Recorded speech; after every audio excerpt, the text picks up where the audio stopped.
Julia never felt like she belonged in the normal world. When she left her family home to look for her perfect place, she never could have imagined where she would wind up.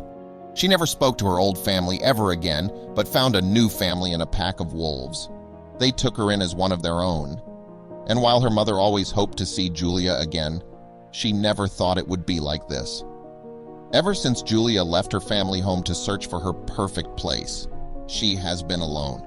That is just how it's supposed to be, she thought, all alone, wandering the world.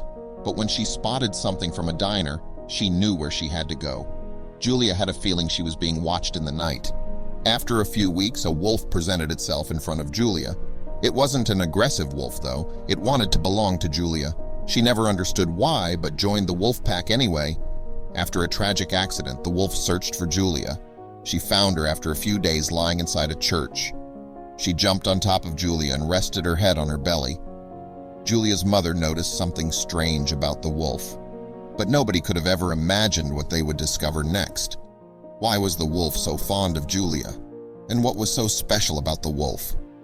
Julia was an ordinary woman, or that is what most people thought of her when they saw her. Nobody really knew what was going on in her life. She left her family home when she was 17 to be on her own, as she described it. It didn't come as a surprise, though. She never had a lot of friends. When Julia left, she had no plan. She wandered for a while, walking along the road. She counted the cars that passed her until she lost count. After what seemed like 3 hours, her tummy started rumbling. She saved a little money for herself, just enough to get her off her feet for the first few months. She searched for a restaurant, but it wasn't until an hour later that she found one. Julia sat down in the corner of the little diner. She looked outside the window and could see the edge of a large forest. She remembered the time she and her family went camping. Suddenly, she knew where she had to go. When she finished her food, it was starting to get dark outside. She walked to the edge of the forest. She started walking. First, she followed a small path, but she soon strayed from it. She laid down on a flat piece of moss. Suddenly, a strange feeling came over her. Was something watching her? Julia woke up to a strange sound. She looked around but saw only black. She saw mostly tree shapes, but was startled when she saw something moving. For the next few weeks, Julia woke up every night to the same shape watching her. Sometimes it stood a little closer and sometimes a little further. She wasn't scared because she kept telling herself, if it wanted to hurt me, it would have already, or so she thought. A few more weeks passed, and she forgot about the shape in the dark, until one night when she woke up to loud breathing near her face. She looked up and saw 2 bright yellow eyes looking at her. The animal walked towards Julia at a slow pace and stopped when the light of the moon hit its face. Julia held her breath. A wolf, Julia thought, but it was a lot bigger than the wolves she saw at the zoo. The wolf didn't seem angry. Julia even almost felt safe. She leaned forwards to the wolf and held her hand out. The wolf sniffed her hand carefully. Then all of a sudden, the wolf ran away and Julia was alone again. The next night, she saw the wolf again. This time it brought something. It held a bunny in its mouth and dropped it near Julia's feet. She felt loved by the wolf, like it was trying to care for her. It had brought her food. Julia named the wolf Max. And from then on, Max visited Julia every night. Max started to bring his family, and they accepted Julia as if she was one of their own. She walked with them through the forest, slept next to them in the night. She even hunted with them.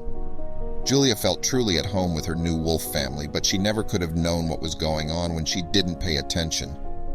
Years passed, and Julia started to wonder about her old family. She loved her life in the forest, but she missed talking to her mother. One day, Julia decides to go to her old home, not to stay there, but she just wanted to look at her mother and know she was okay. Julia ran on all fours through the forest looking for the same diner where she last ate. She had learned to run like that because it was a lot faster. The only thing was that she had to look at the ground. Her neck wasn't built to bend upwards for so long. Because of that, she could never have seen that there was a truck driving toward her on the road. One of the wolves followed Julia without her knowing. She spotted Julia lying on the road and ran towards her. The wolf laid her head on Julia's chest and closed her eyes.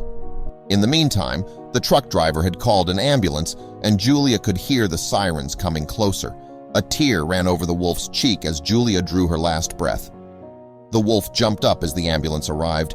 It watched from a distance as Julia was put on a stretcher and taken away. She waited and waited until Julia would return, but she didn't. After a few days, the wolf started to search for Julia. She picked up a scent, a very faint scent, but she followed it anyway. The wolf walked all the way to the little village where Julia came from. She smelled Julia, or it seemed like the way Julia smelled. She walked inside a church and saw Julia lying inside a strange big box. The wolf jumped on top of the box and laid her head on Julia, as she did on the road. Julia's mother screamed when she saw what was happening. She thought the wolf wanted to eat her daughter, but she soon realized the wolf wasn't aggressive toward Julia. She saw a sad demeanor on the wolf's face. Some people were trying to lure the wolf away by presenting meat in front of it, but nothing worked. The wolf would not leave her side, but why? Julia's mother, Janet, noticed how big the wolf was. It was almost twice the size of a normal wolf. She called a vet to come and look at the wolf from a distance. The vet agreed with Janet. They decided to tranquilize the wolf to look at it more closely. They lifted the wolf off Julia and put it down next to the coffin. The vet couldn't believe what he saw next.